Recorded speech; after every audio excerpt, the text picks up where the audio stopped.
Good evening. If I could welcome you to the FCCT for our Wednesday night program. There's lots of places down here for people at the bar, so if you want to come and join us, it improves the image on YouTube no end, instead of just having me standing with three people. We've got some items on the agenda. We've got some late programs that have come in. One of them is on Friday, and it's the Ambassador Fayez Murshid Kazi of Bangladesh, who is going to come and give a lunchtime talk to the club. So come along for lunch. It's only 150 baht if you're not a member. If you're a member, it's free. And he's going to talk about the significance of the recent election in Bangladesh, first democratic process for as long as anybody can remember. And then on next Wednesday, again, a lunchtime talk. We'll be taking a look at how artificial intelligence is no longer merely a technical tool. The speaker will be Brian Wong, philosophy at the University of Babbitt. Science, a book. So if you're interested in AI and where it's going, that's something to do. Meanwhile, on tomorrow at 6 p.m., we have a program entitled Hi, I'll be through it in a minute. A Dummy's Guide to Thai Startup Law in Thailand, startup laws in Thailand, and we'll have some experts on that.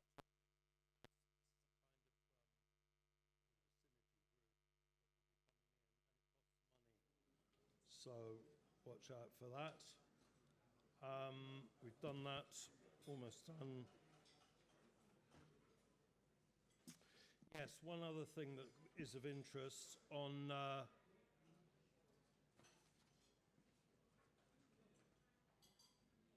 Thursday 26th, we'll be taking a look forward into the year of the fire horse, and we'll have some speakers in the club who are quite distinguished. Victor Mallet is the senior editor of World News at the Financial Times and a former FT Asia Pacific editor and Paris bureau chief. We'll have Titinan Ponsudyak, who's a professor of international relations at Chulalongkorn, and Michael, I don't know how you pronounce this, Bokio?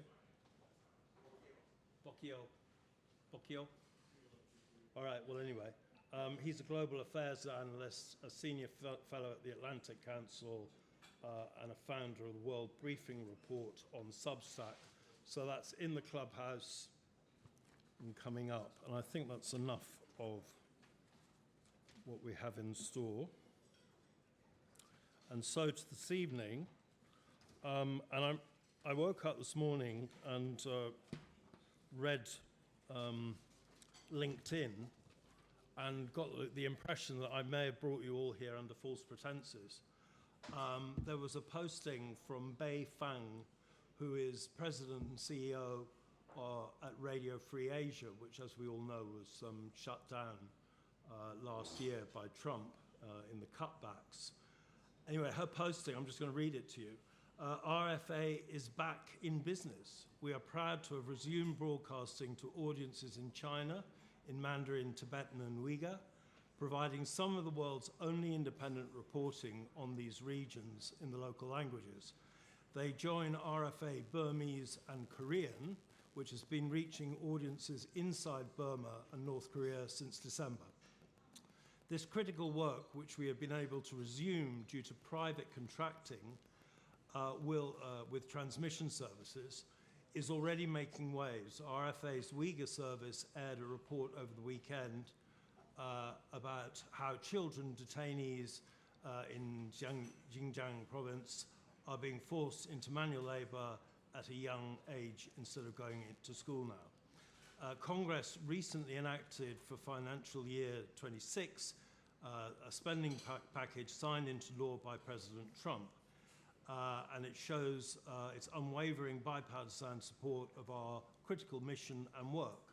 Rebuilding our network relies on us receiving those funds consistently, but I am confident our work will continue and grow. RFA's incredible journalists and technicians, as well as our legal and human HR teams, have made this all possible. I cannot be more proud of everyone behind this effort to get back on our feet as we enter a critical phase for our organisations, present and future. So, quite a surprising turn of events. Maybe she's being over-optimistic, but the loss of Radio Free Asia and Voice of America for coverage of Laos and Cambodia particularly, and to a lesser degree Burma, was absolutely appalling. I mean, it just knocked the stuffing out of basic reporting on the country, so it was a tremendous loss.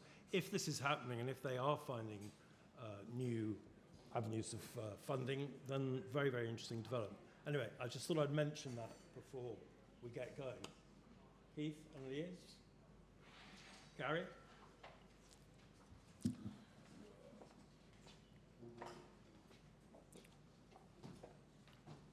Keith Richburg barely needs introduction in the club because he speaks so frequently and well. But anyway, he's been a member of the Washington Post's editorial board since 2023. His storied career as a foreign correspondent includes postings as the Post's bureau chief in Beijing and Hong Kong. He was president of the Foreign Correspondents Club of Hong Kong from 2021 to 2023, and I think he'd rather forget that. But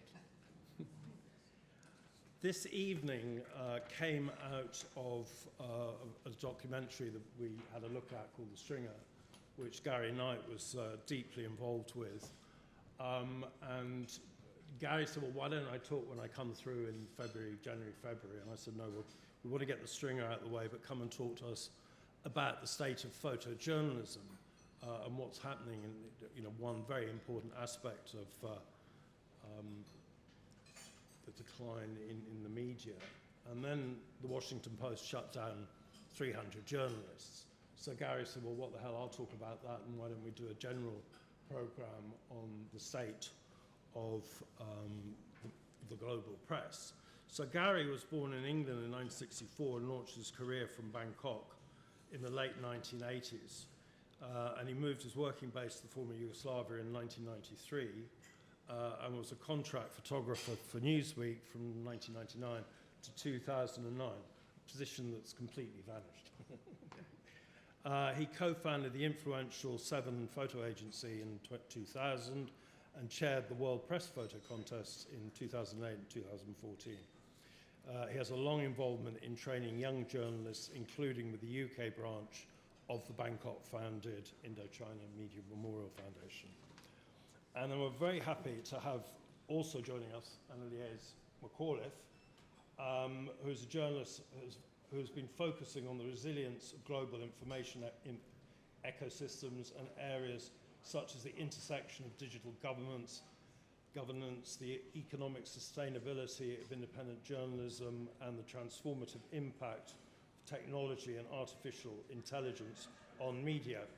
Anneliese began her career with ABC Australia before moving to Associated Press in London.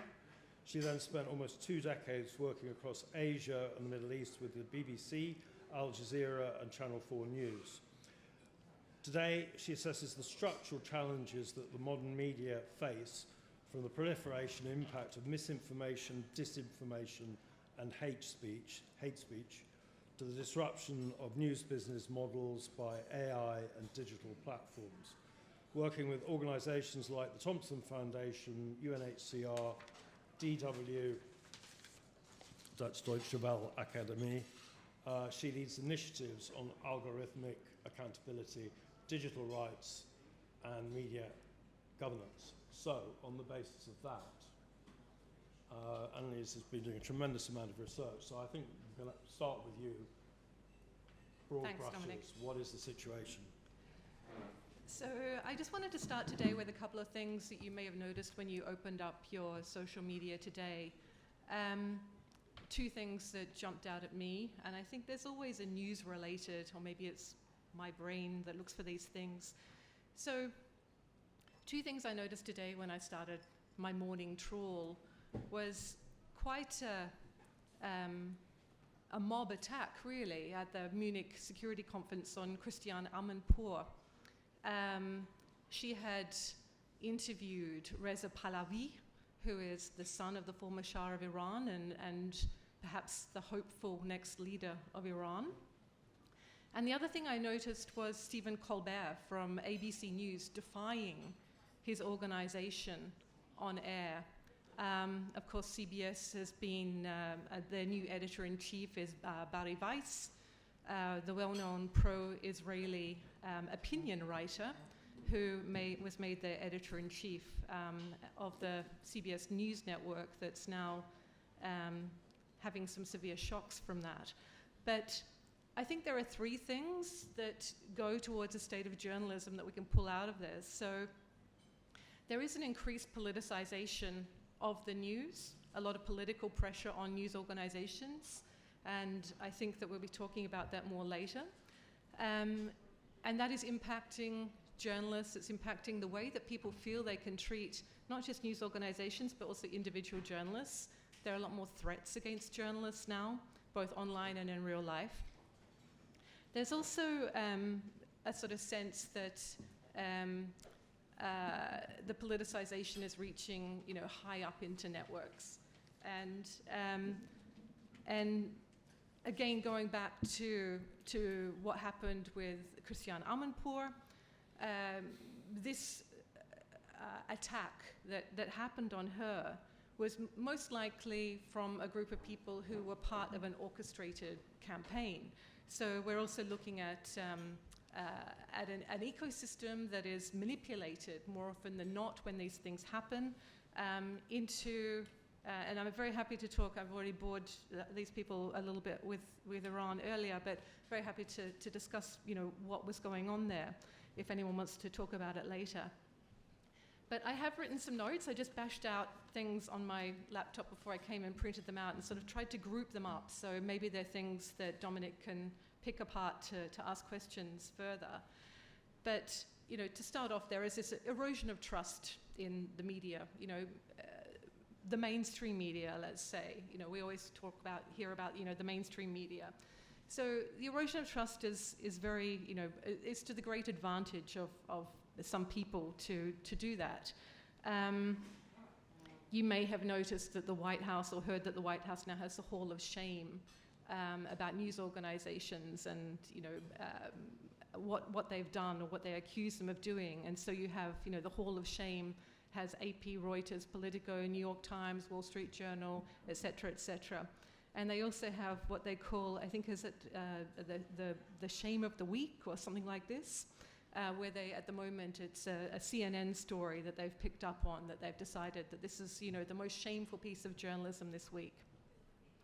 So, this is quite unprecedented, I think, and not something that you would expect from a democratic country. And this helps present this kind of concept that the media is distrustful, that journalists are distrustful, and it's helpful to powers that be, because when you have the ability to bypass the media and bypass accountability and go to a YouTuber or a podcaster to do your interview or present your opinion or your views, you're getting a very soft touch, right? You're getting the ability to kind of choose not to be interrogated because you don't trust the mainstream media. Again, increasing legal threats. We've seen, the Trump, saying he's going to sue the BBC for $5 billion, but this is not new to a lot of countries in this region, that's for sure. But this increasing legal threats against individual journalists and news organizations. I spoke a little bit about this kind of co-option of media organizations, but I won't go into that because I think Keith wants we'll do a deep dive with him talking about his views on that. And there's sort of like the geopolitical and political aspects of where the media is going, but then there's also, of course, the technology. The technology is changing super fast. I did a little poll with a few friends over the weekend just to ask them what's happening in their own newsrooms, what they're seeing. So, you know, I'm talking mainstream news organizations, I'm talking sort of BBC, Sky News, AP, Reuters, etc., mainstream international news organizations. There's a real sense that things are moving super quickly. You know, it's the move fast and break things kind of culture inside news organizations where innovation is key. You have less journalists, more technical people, more IT people, more people who understand how to you know, create product, and less journalists all the time. Always hearing less and less journalists. There are less journalists in the newsroom. If there are journalists, they're you know, half of them would be working from home on any given day. So this has kind of also coincided with this concept of needing multimodal media. So media needs to be everything. You're supposed to meet your audience where they are, but you know, so you have to be on YouTube, you have to be on Instagram, TikTok, you have to be creating video, creating audio, creating text, creating different formats of video for different kinds of operations. So it's also kind of personality driven. So to try to compete with the influencers and creators, there's much more of a move to try to create within your newsroom these sort of influencer type journalists who can kind of create the kind of content that they feel is going to be engaging. And you know, the other side of this is that there's a real precarity of job security in the newsrooms now. I mean, I was talking to somebody from one of those newsrooms over the weekend, and they said, "Oh, we've just had a clean out, and a lot of senior management has been given the slip, and part of the reason is lack of innovation, failing to innovate, failing to keep up with the needs of this technology-driven world now." So I'm going to just have a quick look at a few things. I'm happy to talk a bit about AI, scoot over it very quickly. I don't want to talk for too long. So let's talk a little bit about financial sustainability models. So paid subscriptions, as you know, they're really, really important now. The Google AI summary now that you see when you do a Google search, very, very problematic for journalism because you're giving a sort of a précis of what the topic is. You don't actually dig down and flesh out those links like ordinarily you would have, you know, probably copy-pasted like 2 or 3 links to get the information that you wanted. So there is an estimate that that's going to actually reduce traffic to news sites for about 40% just in the next couple of years. The other thing you'll see is like, you know, media just doing more sort of newsletters and journalists doing more Substacks and playing around with, you know, should we have events? You know, financial news has always been good at this. Bloomberg's always been big on their events, but now media organizations are also thinking, oh, maybe we should hold an event, you know, talking about a geopolitical issue or something where we can actually sell tickets and run a large-scale event with, you know, high-profile speakers. So I want to just quickly touch on AI, and I'm very happy to take more questions on it, but I know that we talk about AI all the time. It's incredibly important, but the way that news organizations are trying to leverage AI, I think, is also very interesting. So if you are a large news organization like New York Times or Financial Times or whatever, the AI models actually need you. They need verified content because, as we know, there is so much garbage out there. And they are willing to pay for it. But you have to be able to promise them that you'll be able to, you know, deliver this kind of content in real time. So for these kind of organizations, these deals can be quite lucrative, but they're also incredibly opaque. Nobody wants to talk about it because quite often organizations on the one hand are suing one AI company for scraping their information without permission and having a deal with another AI company to actually access the material. There's innovation also within newsrooms. Bloomberg has its own kind of GBT model to scrape financial data. Reuters and AP both have breaking news AIs to detect breaking news from social media feeds. The New York Times has its internal tool Echo, which some of you may know about, that basically will condense a long article and create the skeleton of a script for sort of TikTok and something for, Instagram and whatever, obviously then needs to be edited by somebody more senior and a human. So the paywall, again, really, really important. The paywall protects the scraping of the AI unless there's a deal. We'll see more paywalls, which means that there'll be less free access. It means that organizations that have to keep their content free and open, public broadcasters, will not be able to monetize the same way that other legacy media can. Smaller news organizations, again, will really lose out because there's only so many deals that any AI company is supposed to do. And you can think that there's two sides of this. The organization won't get the money, but their models, these AI models, also won't have the information. So you might have, like news black spots in local news, even in the AI models. So it's kind of almost turning the news industry into a winner takes all. And okay, so what does work? What can we look at that is positive for journalism going forward? So what AI is going to do is it's going to force newsrooms to prioritize things that can't be done by ChatGPT. And ChatGPT, for example, won't even cite a news article unless it can condense it into 3 key points. So you have to look at things like original investigations, on-the-ground reporting. There'll be more audio, there'll be more video because AI models cannot access that in the same way they can access text. But there'll be losers as well. Anything that's evergreen information, so your travel stories, your lifestyle stories, your long-form interviews, anything that's evergreen will be less prioritized because there's no financial incentive for a news organization to do that in the AI world. YouTube, incredibly important. You'll expect to see a lot more sort of like YouTube channels launching from news organizations in the coming year, more newsletters, more Substacks, more subscription, more and more subscription. Deprioritizing SEO through Google, there's no real need anymore with AI, and much more focus on how you can get cited in AI.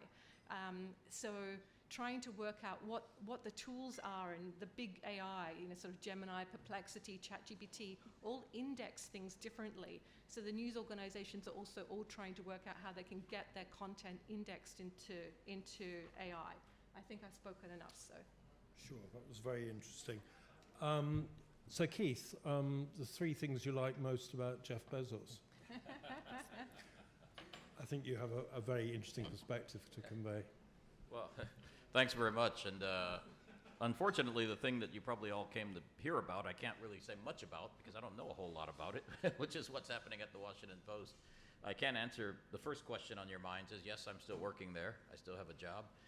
I'm writing for the editorial page, and as you know, the editorial page and the newsroom are separate. We always like to say it's church versus state. The editorial page actually went through its upheaval last year. And so all the cuts you've heard about are all on the news side. So I can give you my impression of that. I don't know any more than you do, other than just talking to friends who have lost their jobs, et cetera. I will say one thing, though. The one little bit of good news you had earlier about Radio Free Asia being able to come back. I don't know if you knew this. I'm actually an unpaid volunteer board member for Radio Free Asia. And so I was following this saga over the last year or so when we, the board, were called on to have to basically cut things. The reason was because Carrie Lake, who took over as the de facto head of this Agency for Global Media, wouldn't release Radio Free Asia's funds. And she only did so begrudgingly late each time after a court order. And so you can't operate that way.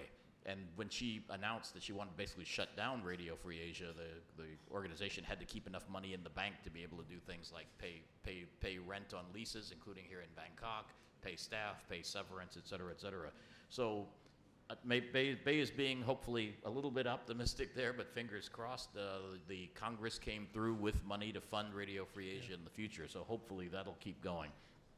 As for the Washington Post, like I mentioned, I don't know much more than you do in terms of actually what the strategy is going forward.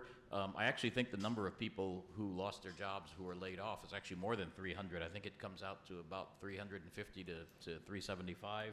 There's no exact numbers on that. The reason being that the company's not going to announce how many people they laid off. It's up to the individuals to say they lost their job. So we're just kind of doing the newspaper guild. It's called Baltimore Washington Newspaper Guild in D.C. They have the list of their members who have lost their jobs. That's over 300, but there are also people who are not members of the guild who lost their jobs. I believe in a town, and again, I wasn't there, but I read, like you all did, there was a town hall with the executive editor, Matt Murray, who said that the staff is down to about 400 now, 400. I think the staff was about 750 to 800, 750 to 790 people before. So if you're down to a staff of now 400, that means you were close to a 40% or more reduction in staff, which is huge. And there were huge sections that were terminated. If you looked at the Sunday Washington Post, which I'm sure you did not, but there was a little brief at the bottom saying you're not going to find your book reviews this Sunday because that section of the newspaper has been sunset, as it said. Sunset. So it said sunset, actually, because they actually fired most of the copy editors. It should have been sunsetted. First to go were the copy editors, right? The sports section is going to be gone, although they got people in Italy covering the Olympics, so I think they're not going to be gone until the Olympics are over. The metro section, metro meaning local news, D.C. is a small city, but as you know, it's sandwiched between Maryland and Virginia. All of us, including myself, started on metro, covering local news.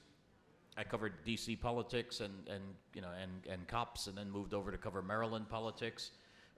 That's been reduced now. It used to be the biggest staff on the paper was the metro staff, and now I think that's been reduced to about a dozen people, about 10 or so reporters and a couple of editors or so. Don't hold me to the exact numbers, because in the new dispensation, they seem to not want to really cover local news so much. And to me, that's a tragedy that nobody writes about, because in the U.S., I think it's probably similar to many other countries. Local news is why people buy the paper.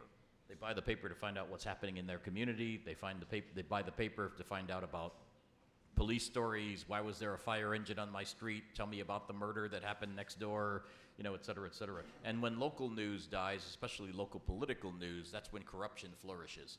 Most of the corruption you see is going to be happening at the local level. When I was covering D.C. politics during the era of Marion Barry, who you might remember, who was mayor of Washington. That was a big.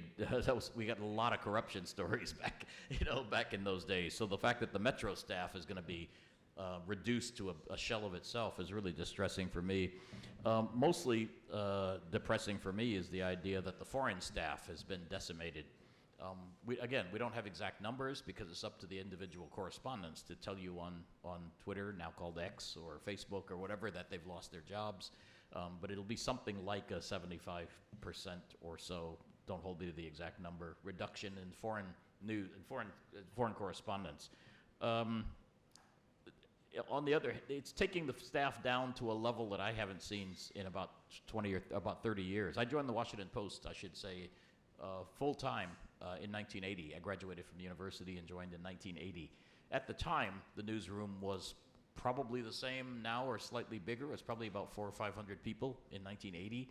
And so I was able to watch this incredible growth of the newsroom over the years. I mean, during the time of the Pentagon Papers and Watergate, which people associate with the Washington Post, it wasn't a very big paper. It was considered a regional newspaper that covered Washington, D.C., but because its headquarters is Washington, D.C., it became a national paper by virtue of that. The largest staff was always, as I mentioned, the metro staff. People forget, or it's been repeated lately, the Watergate story actually grew out of the metro staff, did not grow out of the national staff. It was two police reporters, beat reporters who were covering Washington, who were reporting a break-in at the Watergate building in Washington, D.C. So the metro staff was always the largest staff, and it was where investigations emanated, et cetera. So the fact that that's being cut is painful. But to me, because I became a foreign correspondent in 1986, and I spent most of the next 20 or 30 years overseas for the Washington Post. We were always smaller than the New York Times, always smaller than the Wall Street Journal that had big offices covering business in various places, but it was pretty big. We got up to about 20 correspondents at some point. And I'd like to make this list. When I first came out, and some of you guys will remember this, I first came in 1986 to cover Southeast Asia, based in Manila. And when I would go to a press conference in Manila, or to go to see Hun Sen at a press conference in Cambodia, if there was some big thing going on, like the Vietnamese troop withdrawal, I would look around at my colleagues from the American press. I'm just talking about the American press here.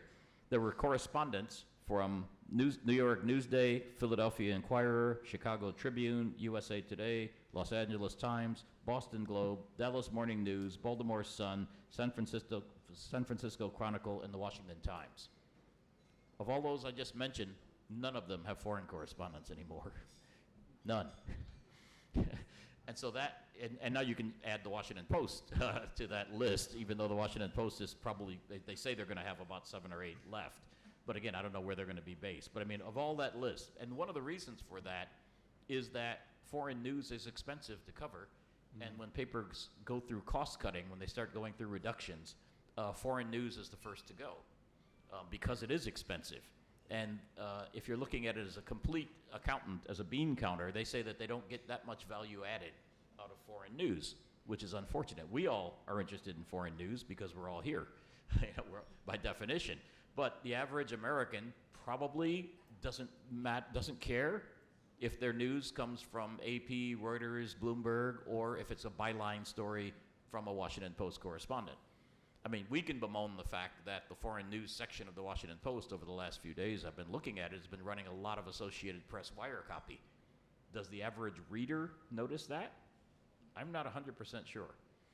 And so if you're looking at it purely from a financial perspective, people, look at this and you could say, foreign news is really expensive, maybe we can cut that. What I don't understand is cutting things like sports and books and Metro News, because that's generally cheaper. But I can tell you, I was actually the foreign editor of the Washington Post for about 2.5 years. I went in 2005 and kept that job until the end of 2007. I can tell you, at that time was the height of the Iraq War, for example. And I can tell you, keeping a bureau in Baghdad at that time cost about $500,000 a year. About $500,000 a year. Most of that was, and that, I'm not including the salary of the correspondents, because theoretically the correspondent would be paid whether they're in Baghdad or Washington. So leave aside salaries. It was local staff. It was translators. It was security guards. It was fuel. Fuel was enormous. I can't tell you how expensive. Just fuel for trucks, fuel for cooking. You had to rent a house. You had to have security guards around the house. You had to have armored vehicles. So it cost about $500,000 a year just to keep 3 correspondents rotating in and out of Baghdad. Fortunately, at the time, we had an owner of the paper, Don Graham, who just ate that cost. It was the cost of doing business, the cost of covering a war. Again, I only know what I read, what you guys read, where the new editors say that they have to cut costs now before the current owner, Jeff Bezos, will invest more money in the paper. We'll have to wait and see. I'm happy to answer any questions about that later, but I'll just kind of summarize. Before I go to Gary, I just want to pick up on something that you were deeply involved with, which is dealing with a hostile government, fundamentally anti-press. Yes. And that was in your capacity as president of the Foreign Correspondents Club. Mm-hmm. There was, in Hong Kong, there was a big issue about human rights awards, which we don't need to go into detail. Mm-hmm. But just tell us a little bit about that. Operating in an environment where the government doesn't like the media. Yeah, that was a very challenging and tough time for the FCC in Hong Kong and for all journalists who remain in Hong Kong. I think the biggest problem was that Hong Kong used to be among the freest places in Asia to be a journalist. And I think the press, the media in general, writ large, didn't understand the shift that had taken place with the passage of the national security law in 2020. They still wanted it to be that kind of free and open place that it was. What they didn't realize was that the national security law put down some red lines that you could not cross. And having covered Southeast Asia, having first been based in Manila and traveling here much to Bangkok, traveling to Indonesia, Malaysia, et cetera, as president of the FCC, I tried to tell people, look, there are new red lines in Hong Kong that we can't cross. You can't criticize the central government. You can't criticize, it's illegal to criticize the national security law itself. Bringing disrepute onto the Hong Kong government, onto the Hong Kong courts, or criticizing the national security law itself could be a violation of the national security law. And so I think that's what people had a really hard time understanding. And they wanted the FCC to continue to stand up and make statements about press freedom as it always did without recognizing the red lines. And I always tried to explain to people, look, we know in Thailand what the red lines are. There are certain things you can't discuss. If you're here, you all know what they are. If you're in Indonesia, there are certain things you don't discuss. If you're in Malaysia, there are certain things, especially involving Islam or race relations in Singapore, et cetera, that you don't discuss. In Hong Kong, people were not used to the fact that suddenly there were these red lines there. And so when we had to do something that was very traumatic, like stop presenting awards to the Human Rights Press Award, in a year in which people had actually submitted their applications and had won awards, we had to actually cancel it because some of the publications that won awards had been shut down for sedition. And so we had to actually, FCC had to actually get lawyers in to say, hold on a second, if we give awards to publications that have been closed for sedition, are we violating the national security law? And the answer was, well, yes. And the entire club could be shut down and the entire board could be arrested. And so we were actually taking legal advice and I think legally sound instructions to cover our bases and to become less out there in terms of being advocating for press freedom. But it was people still to this day are wondering, how come the FCC is not continuing to stand up for press freedom? Yeah. So Gary, you came out to Asia in the late 80s, right? Yeah. And it was a very, very different environment. Just what Keith was saying about who would be covering events. Bangkok then, when you were at the FCC in the Dusitani talking about Cambodia and so forth, virtually every major newspaper in the world had a bureau in Bangkok. It just went without saying. All the wire services were represented. There were flourishing regional publications in English that could support freelancers like you and me. It was a completely different world. So coming back now, how do you feel about it? I mean, look at the Bangkok Post. It's about 4 pages. It's unrecognizable, actually. And I'll add to Keith's list, if I may, the departments that have been eviscerated at the Washington Post is the photo department. Washington Post now has no staff photographers, which is pretty challenging. But sure, when I came out here, all the papers that Keith mentioned would hire photographers, every single one of them, the Philly Inquirer, the Detroit Free Press. You go on assignment, you could pick up assignments for all of those papers in Australia, the Asia Week, Far Eastern Economic Review, etc. So you could build a career here, you could sustain a career here. You weren't going to get rich here, you weren't going to get rich anywhere in photojournalism, but you could certainly build and sustain a career here. And I think, moreover, there was a multiplicity of perspectives that were available to the reader.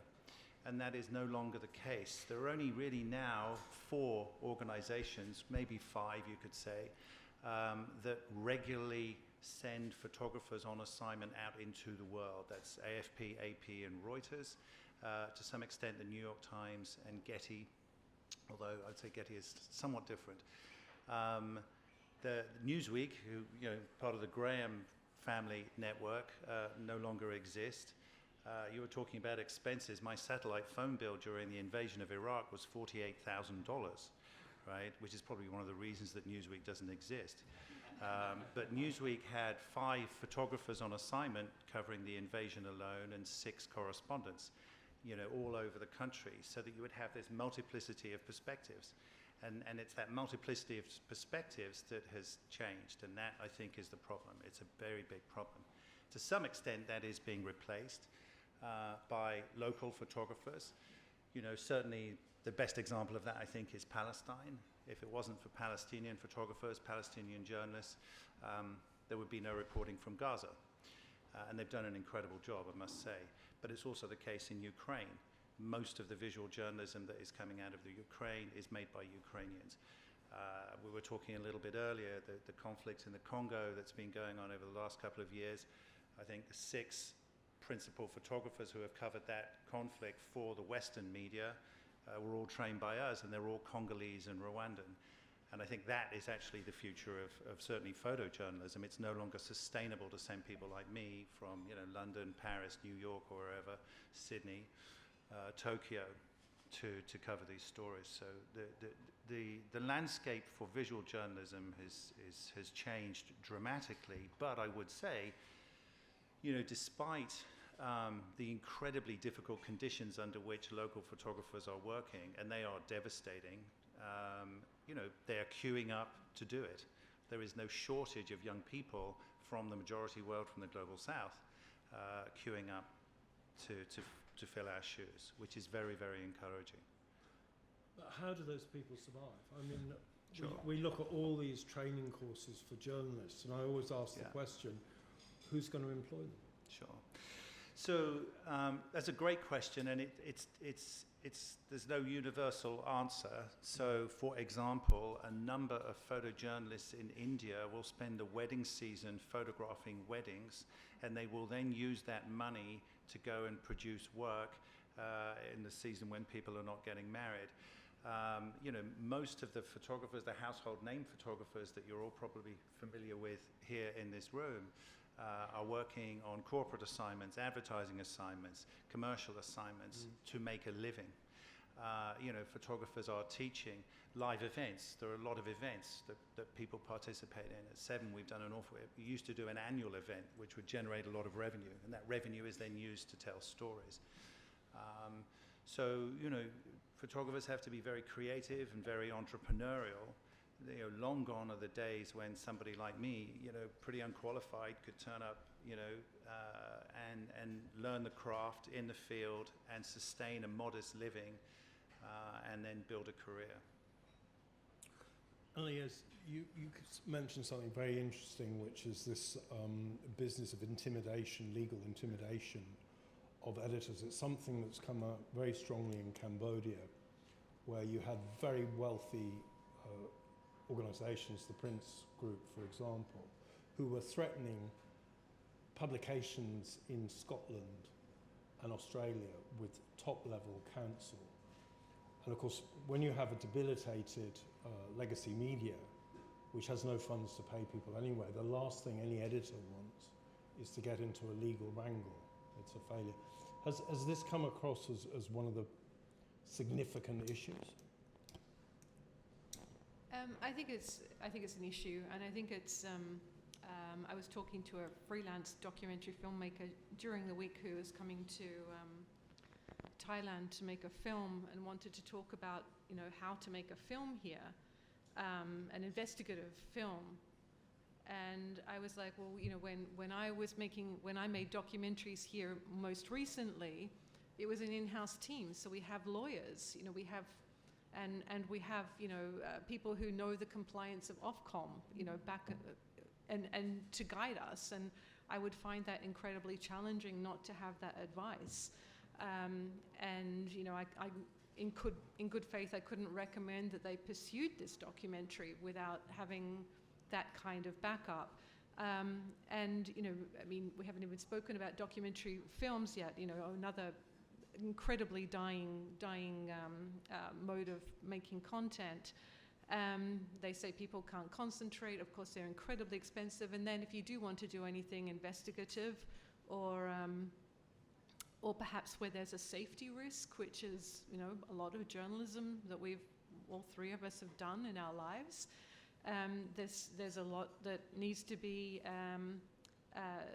signed off by an organization. And I think, just going back to what we were discussing here about there's very few entry points into this world anymore in journalism. It used to be, if you wanted to do foreign news, the best thing to do was just to pitch up somewhere and start working a network, pitching a few stories here, there, or whatever.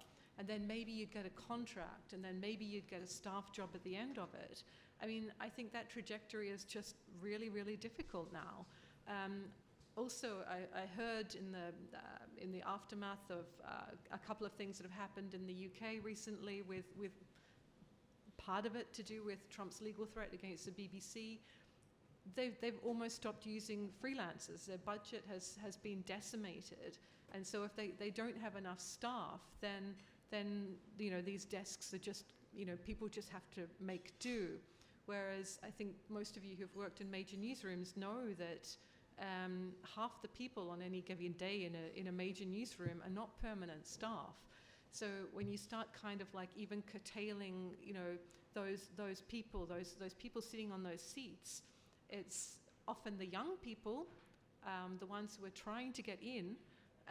And once you get rid of those, I mean, very quickly people are going to say, this is just too hard, I can't do this, so I need to go and think about doing something else. And I think that's not particularly new, but it's definitely, I think, increasing. If you look at Thailand as an example, it probably peaked in the 1990s when there was a huge amount of money going into publications from property development. And that funded a tremendous boom. It was a golden period. And at that time, there were 17 Thai language newspapers in Bangkok. There were 5 Chinese language newspapers that survived. There were 5 English language newspapers that survived. And, you know, tons of magazines that have all gone. Dichan, the famous glossy, gone ages ago. Nation Online, all the others have gone. The Bangkok Post is the last legacy English language thing, and the Chinese ones, I think, have gone as well. So we're sitting on the edge of a black hole of information. Where do people expect to get their information? I mean, it's not being generated. Just following up on your previous question there, I think threats against the press, I mean, there have always been threats against the press. That's part of our existence. But I think in the course of my lifetime, my career, that has changed. And now you have, you know, the United States government and, moreover, the President of the United States threatening the BBC, CBS with impossibly, you know, grotesque lawsuits, which, you know, demand that they try and settle out of court or you know. So I think that what you're seeing now in the media isn't, you know, gangsters and cowboys threatening the press. And warlords. You've got big state actors, the biggest state actors of them all. So, you know, we discussed Hong Kong, but this is now, you know, in Europe, in the States, and that's a real threat at a time when, you know, the media economy has been crushed. So I think, you know, what citizens need to wake up to is that powerful people in the world of commerce and politics, as Annalise mentioned earlier, it is in their interest the press is neutered. But that is, we are now, you know, it's like, you know, trying to climb Everest at the moment. We are really in a very, very, very bad situation. And I'd like to discuss at some point, you know, what some of the solutions might be. Because it is in the public interest that a free press, you know, that a liberated press, that a healthy press exists. Obviously, I don't think anybody in this room would dispute that. Democracy is the oxygen, you know, the press, a free press is the oxygen of democracy. Democracy dies in darkness, isn't it? It does. It's dying. But you know, I would just switch around a little bit of what you said. It's true that there's fewer legacy publications out there, as you mentioned, or as I mentioned before, but there's more information out there than ever before, in a weird way. So think about that. We all know that they're challenging election results, you know, in a couple of constituencies here in Bangkok. Most of us didn't know that from reading The Nation or the Bangkok Post. We got it off of X, we got it off of social media. Somebody put it on Facebook. People passed it around to us in our Signal feed or our WhatsApp feed. So there's more information available to anybody. If I want to know what's happening in Israel now, I can go straight to the, you know, Haaretz or the Jerusalem Post, or I can read Al Jazeera online. The problem is, again, the legacy media I mentioned, Washington Post, you know, et cetera, nobody wants to pay for that information. And so, as you know, and I'll quote my friend Steve Cole, who was a Washington Post colleague of mine, became head of Columbia Journalism School, so it's his quote, not mine. He said, information wants to be free, but journalists need to be paid. And so the problem is, this information is all out there. We're getting the information. We've got more information out there about everything going on in the world than we ever wanted to know. But, you know, it's all being produced, it's all being sent to us via social media feeds, Facebook, Twitter, or now called X, and we don't know how much of it's true, how much of it's not true. It's all just kind of flooding out. Could that not be good for the journalistic process, that people suddenly get fed up with all this information, they don't know what to do with it, and they say, well, actually, we want to go somewhere reliable. For example, my organization, Nikkei, we have an expanding subscriber base. So I'm not saying they're paying for everything, but it's they're building a business model that's working. There is a business model. New York Times, FT, The Economist, people elite. Yeah. People pay for elite media. The problem is the vast majority of people are very happy with Google News. They're very happy with Apple News. They're very happy with Yahoo News. That gives them the basic headline of what they want. And sometimes I look at Google News or Yahoo News, and they'll take something from a British paper, they'll take something from American, they'll take something from a Bangkok Post, and they kind of collate this. But again, you're not paying for that. It's free. And so that's the problem, which is information wants to be free, but journalists need to be paid. Mr. Head, I think you have some quite strong views on this. Is Trump going to be paid off by the BBC? Can you tell us on the record? You want me to tell you that? On the record. If he is, then I'm out of a job, and almost everyone else is too. Jonathan, your arguments about how how news does not generate revenue, which we've all touched on, is very well illustrated in the UK. It doesn't make money. But I also Never need has. to throw a question, which I think is going to be probably the hardest one of all for the panel. But the point I've made is news never paid. It's always been a minority interest. Very, very few people have ever been passionate about news. It can be depressing. Most people have got other things in their lives. They might be interested in local news, but a broader sense of news.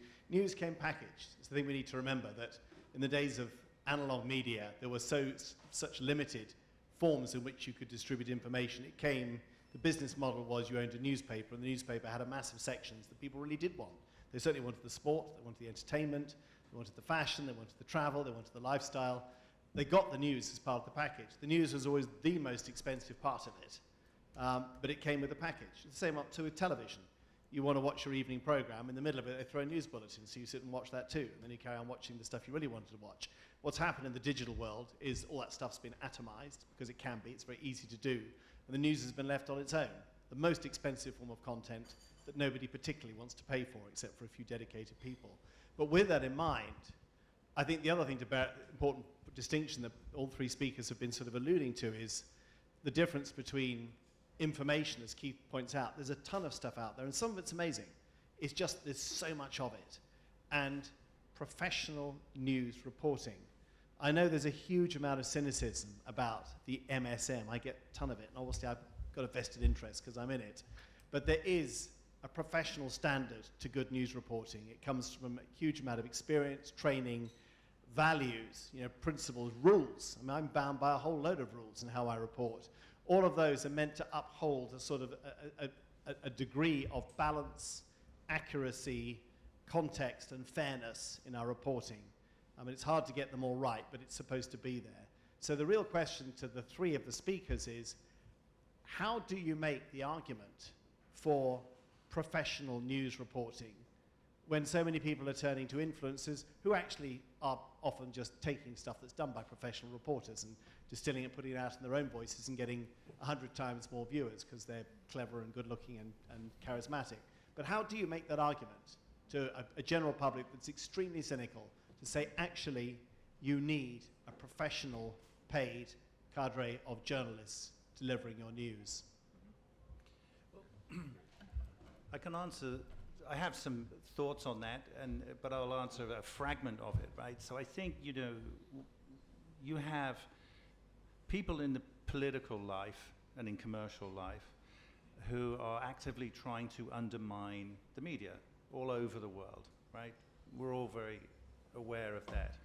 I think in the countries, or I know, in the countries that are the most favorable environments for journalism, the Scandinavian countries and Ireland, according to Reporters Sans Frontières, media literacy is taught in schools, as is visual literacy, right? So very, very early on, children are taught how to understand the media, how to read the media. They're taught media literacy. And the governments there don't undermine the press as they do in the United Kingdom, where the BBC has been under attack ever since I've been a child.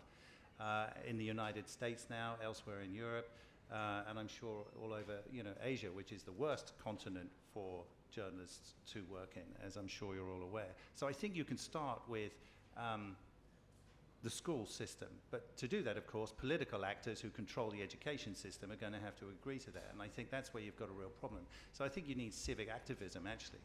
I think it's really, really crucial. I think education and civic activism is where that starts. There are all sorts of other ways to answer that question I'm aware of, but these guys, I'm sure, will have better answers than I. Yeah, just a quick thought on that. You know, whenever there's a major crisis globally, I'm talking the tsunami, I'm talking 9/11, there's what they call a flight to quality. Everybody rushes to CNN. Everybody wants to read what's in the New York Times because they don't believe all the nonsense going on. So, but when you're in a period where there's not a major global or national crisis, then that's when, you know, that's when the trolls are out there, and you can read anything you want on X or read anything you want on social media or Facebook, etc. But again, I mean, I have seen that, you know, even election times, you know, whenever there's an election in the U.S., people will turn on CNN because they believe what's coming out of CNN. They don't believe everything else going on. But we have to get to a point where you don't need to, you know, it doesn't take a crisis. During the first Trump administration, when he was elected in 2016, came in 2017, the Washington Post readership spiked. It was huge, and that's why they ended up doing this huge expansion. But again, once you got into the Biden administration and things got normal/boring, that's when people started saying, okay, I don't need to read the news anymore. And now you're getting the second Trump administration, and again, people don't see it. We may see it as a crisis, but most people don't see the world in a crisis, and so they're kind of drifting away from news in that sense. But look, if Obama is correct and there are aliens here and they landed tomorrow, I'm sure everybody's going to suddenly, you know, rush to CNN and BBC and the New York Times and the Washington Post.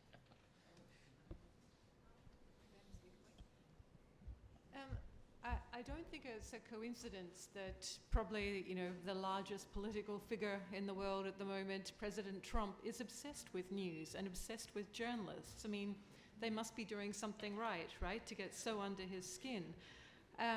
But where are we going with this? What's important? I mean, the world doesn't stop turning, and geopolitics is incredibly important. And even talking to, you know, a friend of mine who's started working with MSNBC, you know, very, very mainstream American media, they're all clambering over themselves to try and work out how they're going to cover Iran, because they know it's coming and they don't have the institutional information and knowledge to do that. And all of a sudden, you know, they realize they have to cover these stories, and it's going to be a political priority and an editorial priority to be able to do that. A journalist who is well trained will be able to get their head around that. They will be able to find the sources. They'll be able to sift through who is a credible voice, who is not a credible voice. What are my sources of information? You're not going to get that with your influencers, and you're not going to get that with your commentators. But a professional journalist can probably get their head around that, as you know, plenty had to do in Iraq. It took a while, but you know, they eventually got there. And that, I think, is where people do realize that it's like, okay, you know, you may not be an expert in Iraq or Iran or whatever, but you know how to go out and cover a news story and make sure that you have verified what you can and only present the verified, you know, information to the public. And you know, this kind of story, when they happen, it's just not a news story. This shifts the world. It shifts economics. It shifts, you know, trade. So, you know, it's incredibly important, and everyone will be relying on journalists to tell them what's going on. So, you know, there was a Reuters Institute report that came out last year that, you know, one of the paradoxes in that report is that whilst there's been this dramatic move of, you know, people going to influencers and personalities for their information and their news, over 60% of them still see legacy media as the most reliable source of news, and they see the greatest threat to information as influencers and personalities, right? So I don't know how we deal with that, but you know, I think one of the things that you know, is important to discuss in this context is the role of public media versus commercial media, because commercial media is a big part of the problem, right? For obvious reasons, those of us who have lived through the Murdoch years, you know, etc.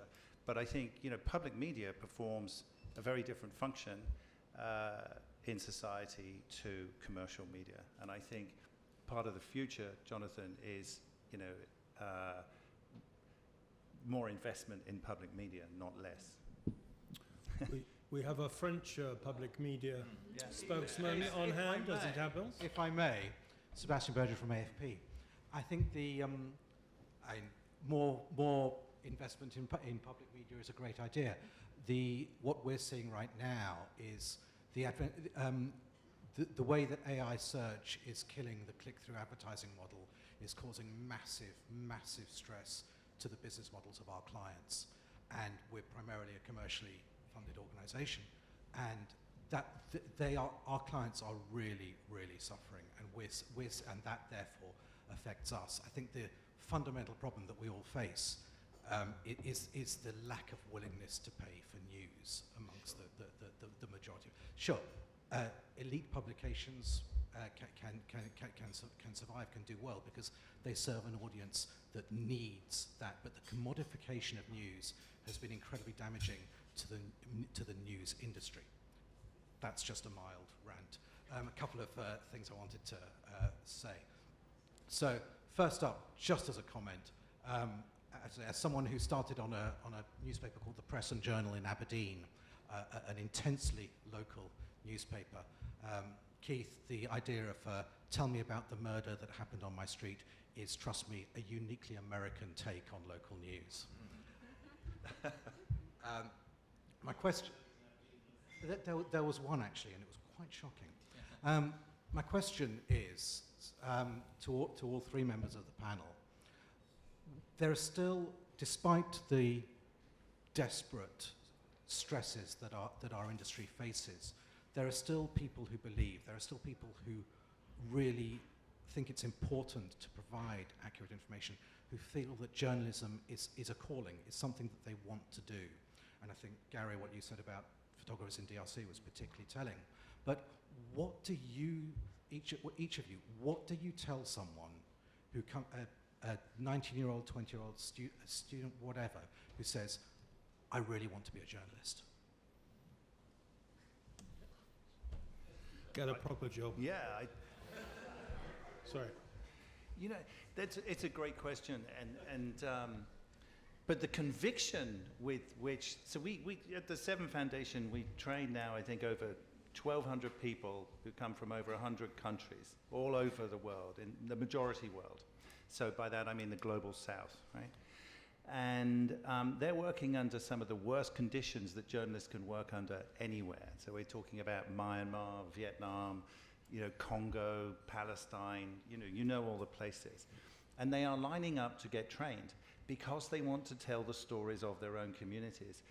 Making a living and commerce, when you start talking to them about those things, they don't really understand what you're talking about. That has to become part of our training, but they're not motivated by earning a living. They're motivated by the same things that we all are, right? Which is telling stories that they think other people need to hear. And so, you know, what we try to do is to ground them a little bit, give them training that, you know, is useful, and encourage them to find other sources of income, quite frankly.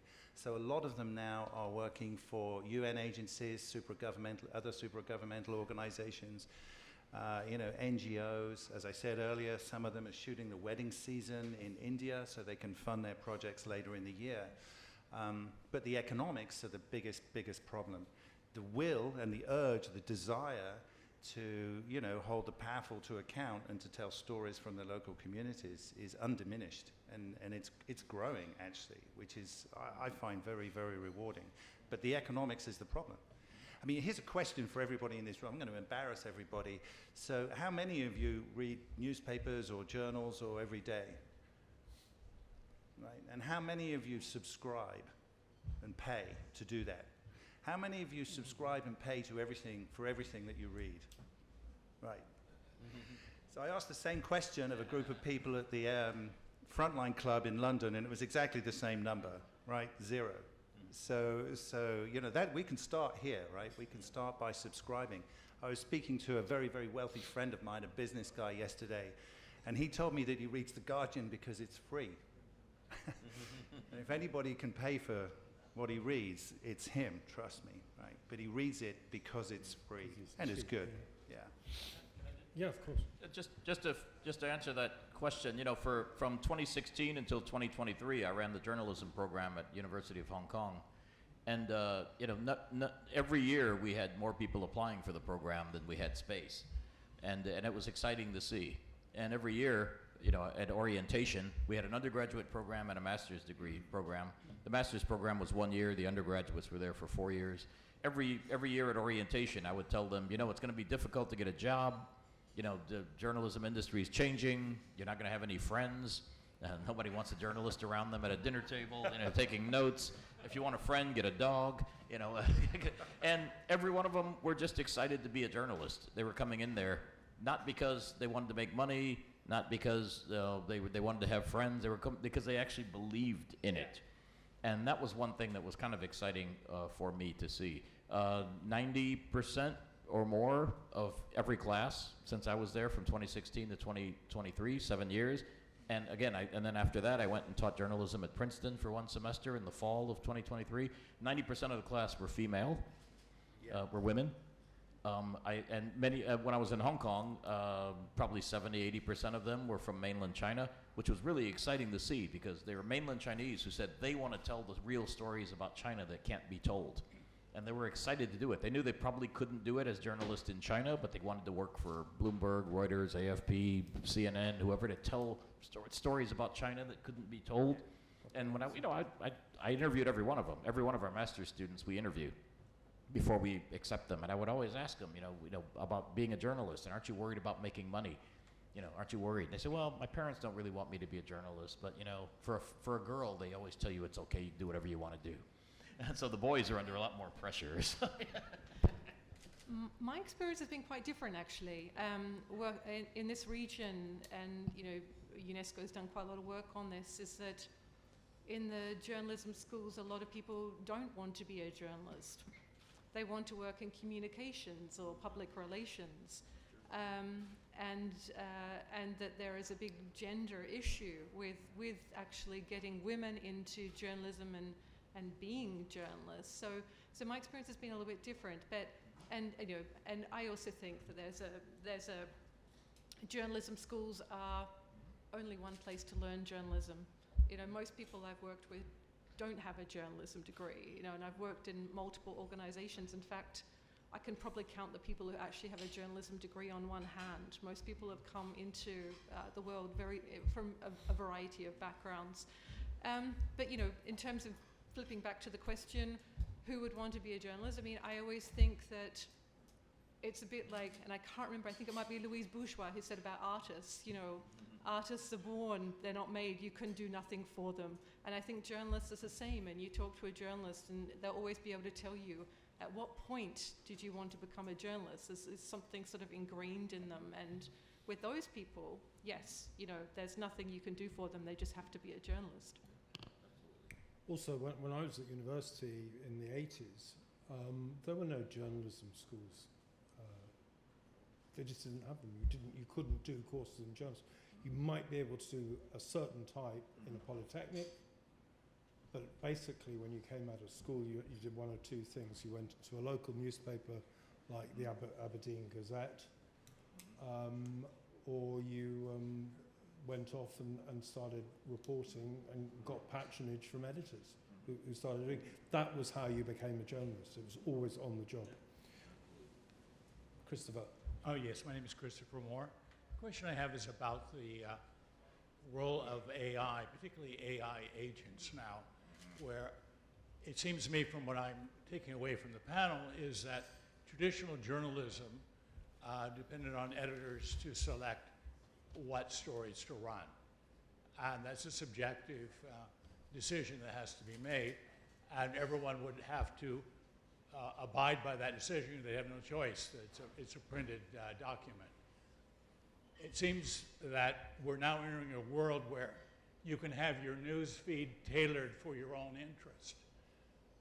So that if you want a combination of entertainment and say the latest information about buying gold shares or whatever, and you want to concentrate on that, and you don't want to go through a whole newspaper, which may only have a short story about it. You may want something in-depth from an expert, and you have an AI agent that goes out and finds that, and it matches your particular interest. So maybe going forward, as information grows exponentially, we need a system that will tailor a way to go through that information, process it, and come up with a daily feed for each individual.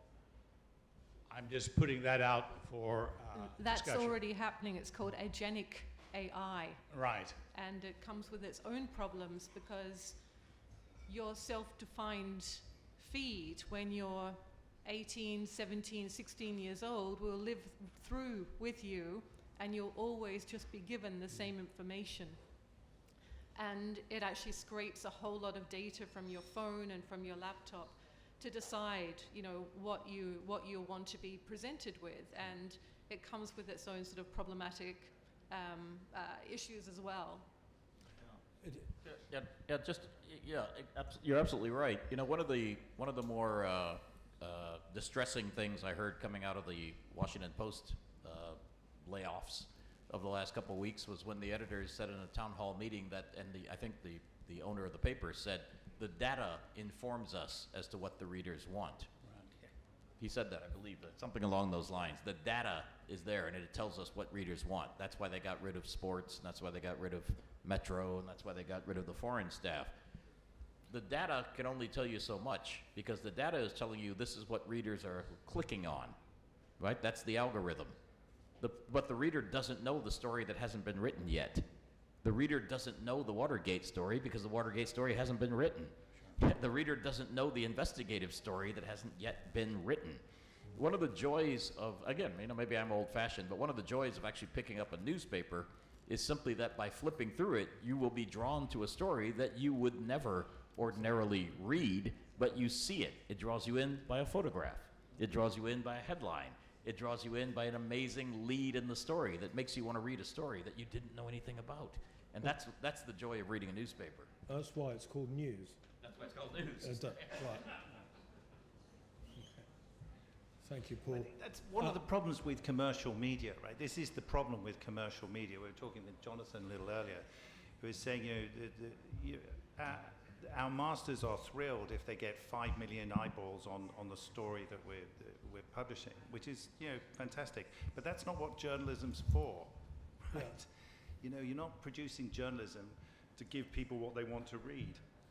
Right? That's not its purpose. Yeah. It's to inform, and I think we lose sight of that. We have lost sight of that, and I think every single one of us do it. I remember at 7, well, in fact, 2 weeks ago, I was in Qatar editing some work by some photographers on a course that we're running, and a number of them, about 60% of them, had produced a series of pictures that were all vertical. Every single thing was vertical, and that's, of course, because of Instagram.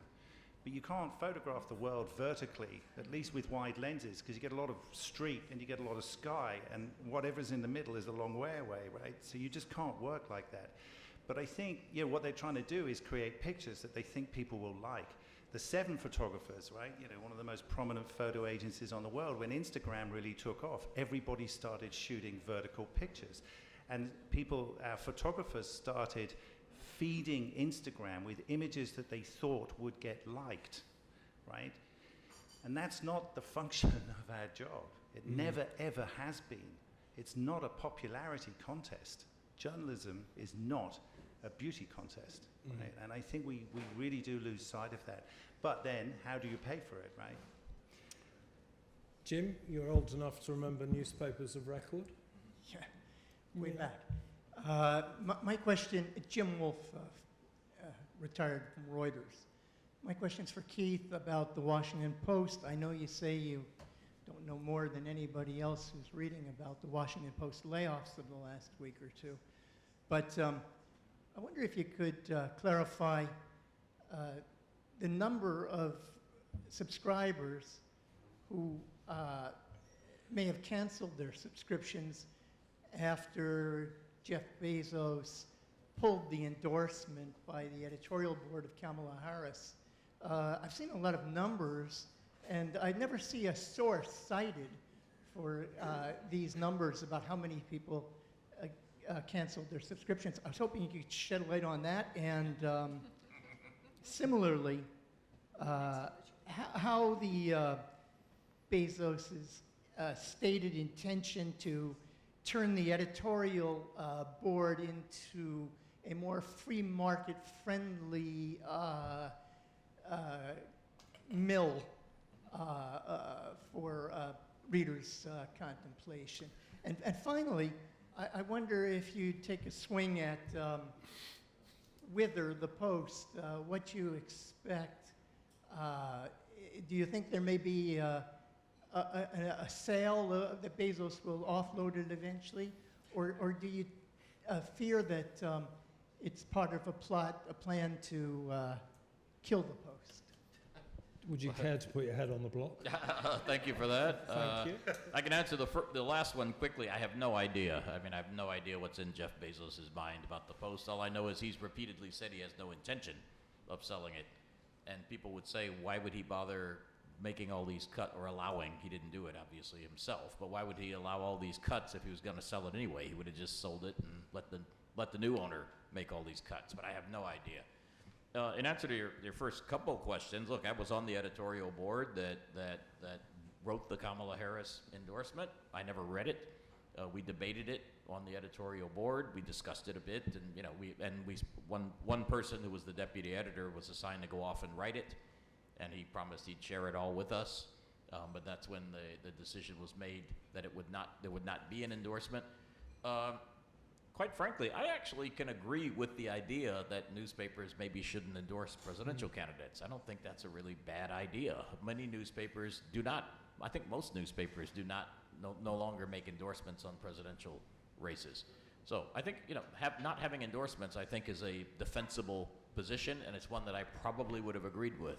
The problem was that this endorsement was written and ready to go, and it was decided 11 or 12 days before the election not to issue the endorsement.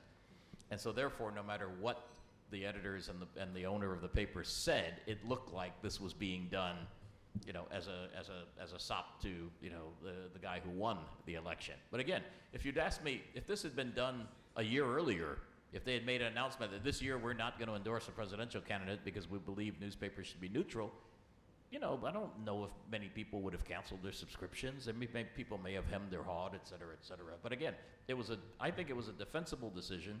Many newspapers don't endorse. Wall Street Journal has never endorsed. I think, other newspapers don't endorse. But you don't make that decision 11 days out from what people consider a consequential. As to the numbers, I have no idea. I read, the best number I saw was about 250,000 subscribers left the newspaper. I think more have probably left since then because of the so-called new direction of the editorial board that you mentioned, where they said, again, I think that's been a little misunderstood. He said we're going to focus on personal liberties and free markets. I don't know anybody who was working on the editorial board or writing columns, including myself, who doesn't believe in personal liberties and doesn't believe in free markets. I'm not quite sure why that was as controversial sounding as it came across.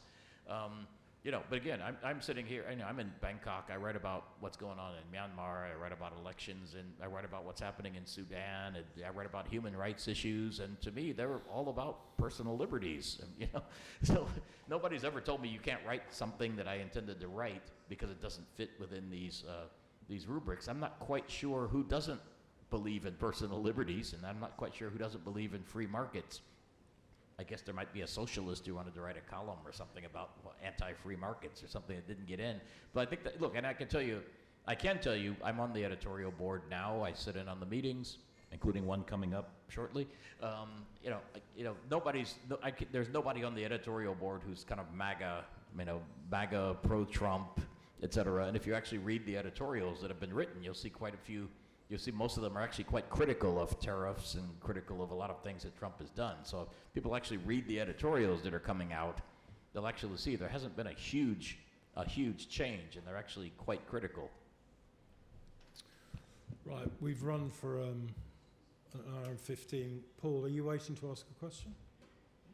I'll take one more after that, if anybody else. Great. would like to ask a question. Paul Risley, itinerant member, FCCT. Non-member. Itinerant non-member, Yeah, FCCT. okay. We'll talk about that later. Itinerant non-member. Better? There we go. You're out of You'll never practice. find. Annalise spoke about there'll be more of a move to Substack, to newsletters, to any ways that journalists can make a profit. Jonathan very aptly spoke about how news was never meant to be profitable.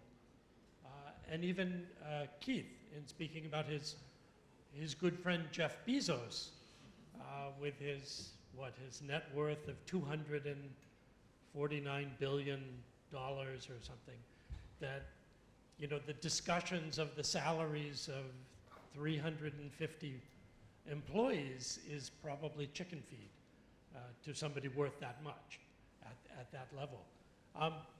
Ian Bremmer is a very smart guy. He runs the Eurasia group. And right at when the reporting was going on about the layoffs at the Post, he was speaking, I think, on Bloomberg. And he said, you know, and it's interesting, he runs this little political risk company. And I remember when it started, maybe 30 years ago in the 90s, it was just a little think tank based in Vienna, somewhere in Europe, cashing in on Eastern Europe in the fall of the Soviet Union. It's now worth several $1 billion, and it's just a think tank, right? It's a political risk consultancy group. So he was quoted that day, 2 weeks ago, as saying that he would like to purchase the work of all of the Washington Post Foreign Service staff, that he would find that very valuable for his private clients, you know, for the corporations such as Amazon, who do benefit from geopolitical information. So how about that, the three of you? Is there a future for journalism, but just not for the public, not for us weary peasants, but rather for the privileged elite few who control our commerce, control our lives? So, to all three of you. Isn't it kind of already that way with subscription-based media? No, you're right. I mean, look, we mentioned the elite media before. The Economist is doing okay, I think. You know, the FT, people pay money, you know, for these elite products. And one of the few mass publications in the U.S. that's making money is the New York Times, right? I can't remember the exact number, but they got 12 million. Subscribers. They're making a lot of money. They're making $200 million a year or something like that, while the Washington Post was losing $100 million a year. But the New York Times smartly is monetized their puzzles, Wordle and mini crossword and all these things. So people are paying for that, and they're paying for cooking, the cooking recipes and all that. And the news is just kind of an add-on. You get the news if you buy the puzzles and you buy the cooking, et cetera, et cetera. They're very smart to get into the gamification business. So you can jokingly say it's a subscription, model with a couple of news articles attached to it. But again, I mean, the Washington Post was not nimble enough or smart enough a couple decades ago to get into that idea, to find something that people want to buy that you can monetize that will then subsidize the newsroom. When I first started in the 1980s, I told you way back when, it was the advertising in the newspapers that subsidized the newsroom. Newsroom is always it's a money loser. Collecting news costs money. It's a cost center in a newspaper. But it didn't matter in the 80s and the 90s because you had these big, thick newspapers that were filled with advertisements from if you wanted to buy a car, you had to buy a Washington Post. If you wanted to buy a couch, you bought the Washington Post. If you wanted to know what movie to watch, you had to buy your Sunday paper to get the movie listings. If you wanted to know the sports scores, you had to buy your Washington Post. But again, all of that stuff, as somebody mentioned earlier, has drifted now online, and so there's nothing left to subsidize this rather costly cost center, which is news collection. And then when you look out, what sticks out like a sore thumb?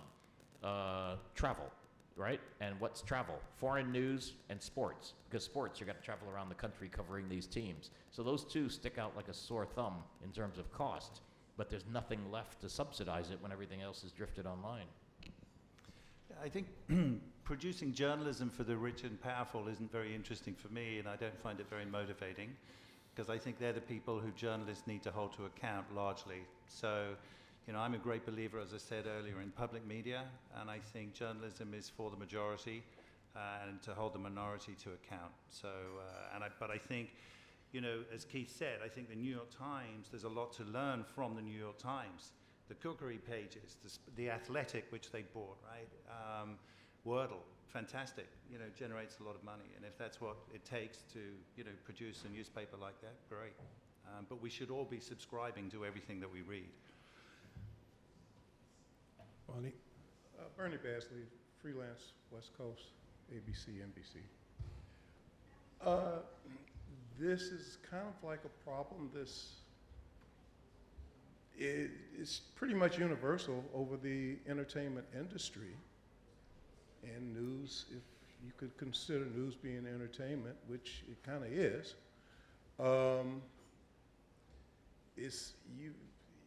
As Keith said, you've got to come up with a different solution. The gentleman, Gary, asked earlier, what would you pay for? There is something on YouTube, a business program, very informative. A lot of it's put together by AI, and yeah, I would pay for that. I certainly wouldn't pay to hear the ongoing story of a kidnapping for 20, 30, 40 minutes. It's ridiculous. But, you know, that's the way things are going. And I'm pretty sure everybody in the room has a expertise.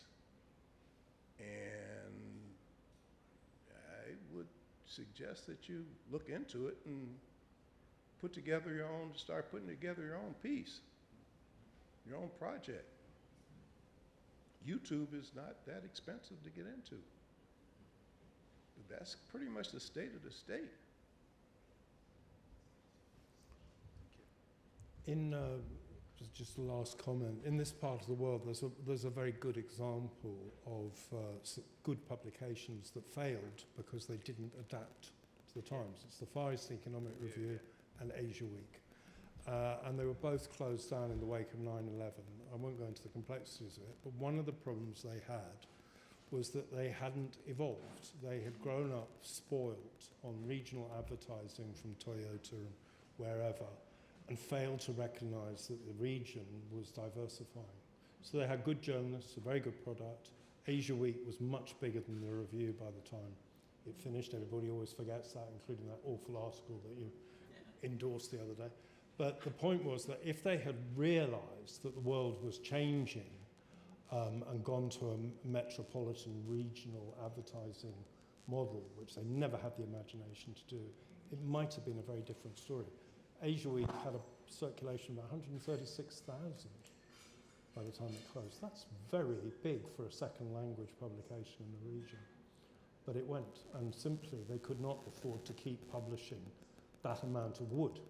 You have to demolish forests and pay for them to put it out. It's a very expensive thing. So, you know, we're in a different world. One thing that we can do is distribute whatever it is we're selling incredibly efficiently. It costs nothing. So it's in the product. Anyway, I don't want to give a sermon, but I do think the Washington Post stories are too long. Yes. I've always felt that. I agree. Yeah, you agree, okay. All right, one very quick last question, because... One quick question.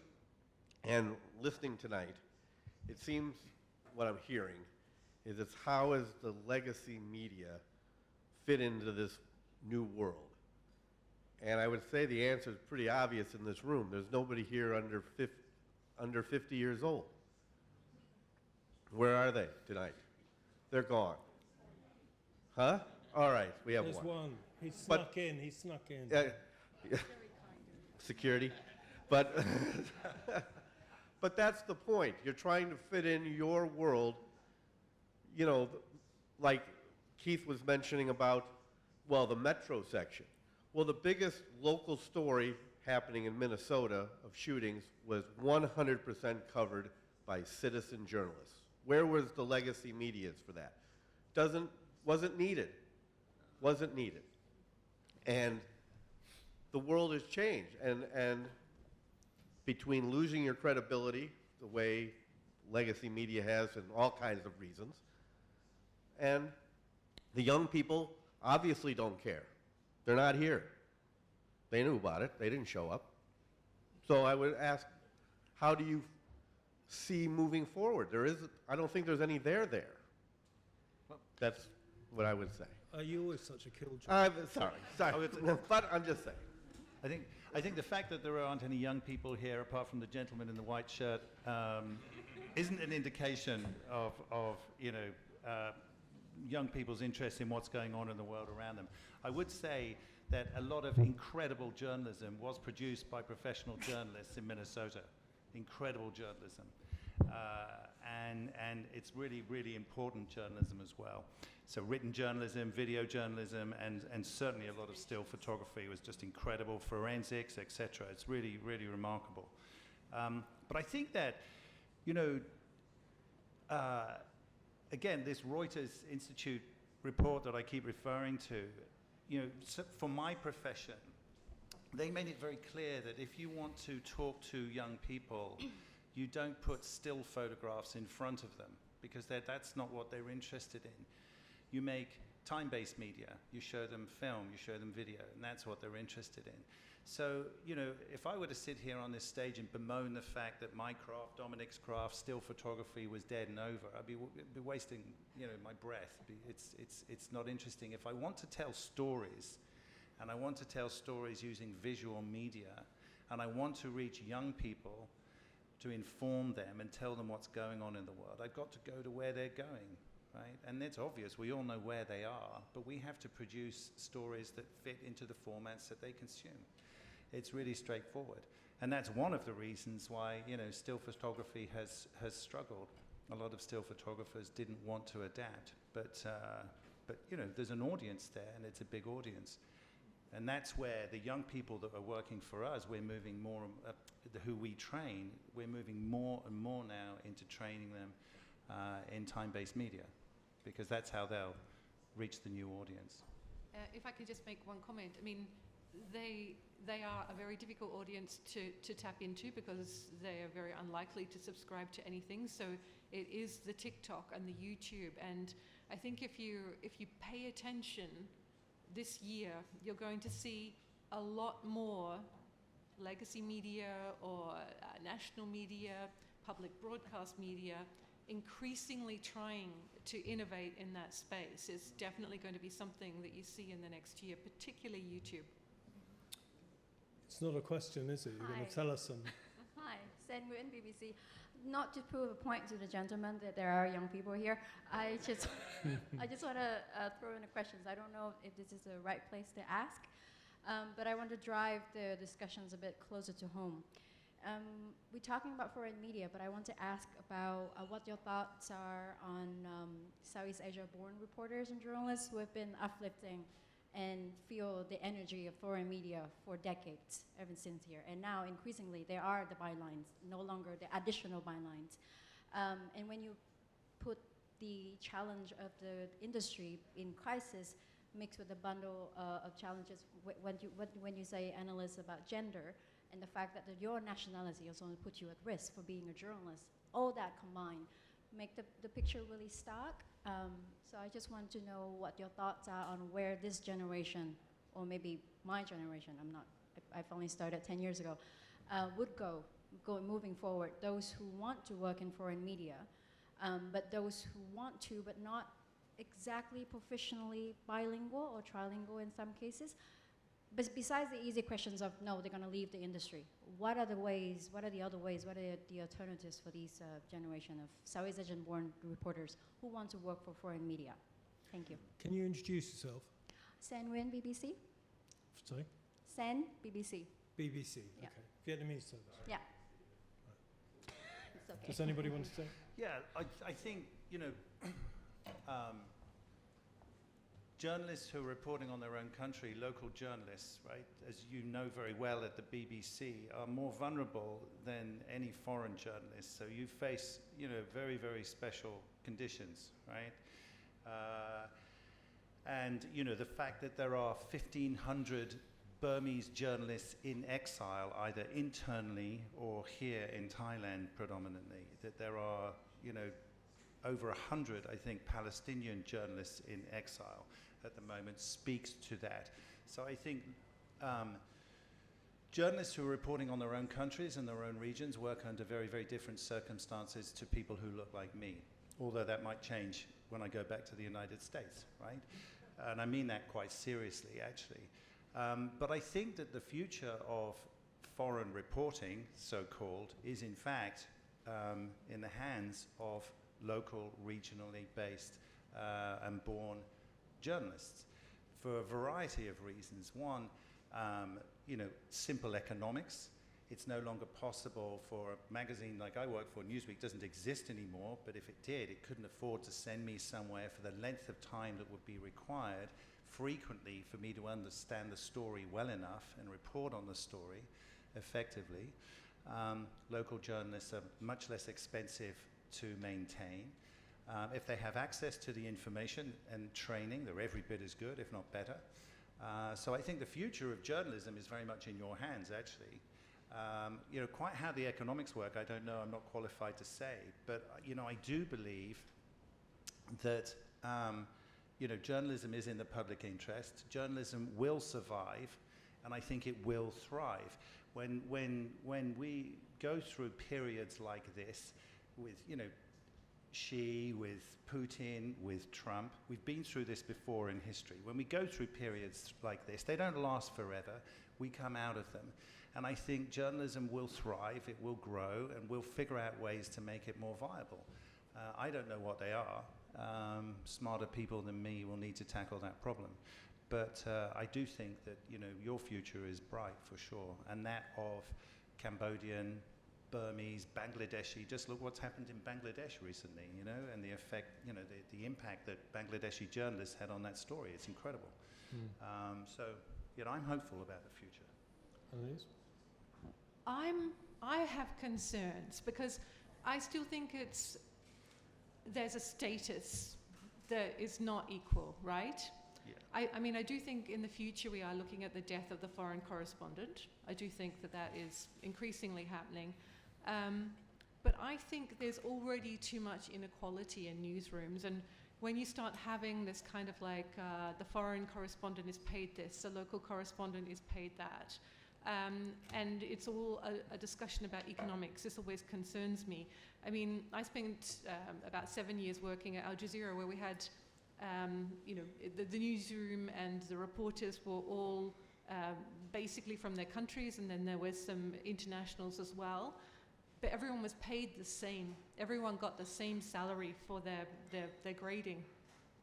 And it made a difference. It made a difference to morale. It made a difference to career progression.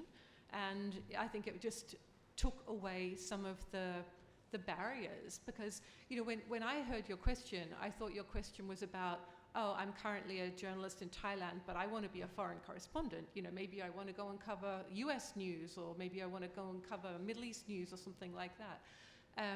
But yeah, you know, I think there's a lot of work that needs to be done by news organizations to increase equality for women journalists. Still a lot of work to be done, and equality for what we call local hire journalists as well, career progression. Yeah, thank you for that question. It's really something dear to my heart. I wish you had gone to Hong Kong U when I was teaching there, because I actually taught a course called The History of Foreign Correspondence.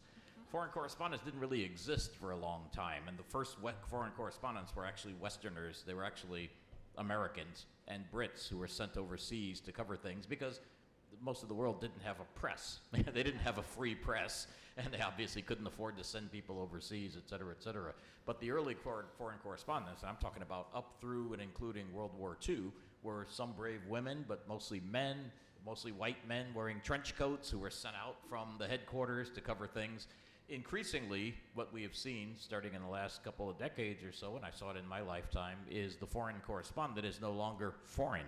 The foreign correspondent no longer looks like me. They used to, but what used to happen is they would take, who they considered one of the best, smartest young whippersnapper journalists in the newsroom, then send them out to cover whatever region happened to be open at that time. Didn't matter that I didn't speak any languages. Didn't matter that I'd never been to those places before. But they figured, he'll find the stories out there. And increasingly, it was mostly him until they started sending more women out. But increasingly now, the foreign correspondent is no longer foreign. They're hiring people who are actually from those countries or who have some kind of cultural connection to those countries. And that's a relatively new phenomenon. But you have to, and again, I'm really talking about the US and the UK and France to some degree, because most other places didn't really have foreign correspondents, to that degree. And now they can use AI to translate. But again, really, language was never an issue. It was always just, they'll figure it out when they got there, was kind of the attitude. And, but increasingly, but again, what you have to worry about, at least in the US, was what we used to call the ghettoization. Because you've got a guy whose last name was Hernandez. Okay, he can cover Latin America. You've got a black reporter. Oh, he covers Africa. You've got a Jewish reporter. Okay, we'll send him to Israel. Okay, there's a Chinese American reporter. Okay, she has to go to cover China. But increasingly what you started to see was a Chinese American reporter who said, well, actually, I want to cover Africa. Or a black reporter like myself saying, but I want to cover Asia. And so you started to see the diaspora in Western countries starting to mix things up a little bit. But once we got there, what you're seeing now is we're local hire reporters covering those local countries. And one of the things that really excited me the most over the last decade or two, as I mentioned, was seeing Chinese reporters out of mainland China coming to get a Western journalism education from Hong Kong University and say that their goal was to work for CNN, Reuters, BBC, AFP, whoever, based in Hong Kong, working for international media, so they could tell the stories of China because they have the language, they've got the cultural background, and we could give them the training to tell the stories about their own country way better than a Western reporter sent to that place could ever do. So that's one of the exciting things I think we're going to see over the next decade or two.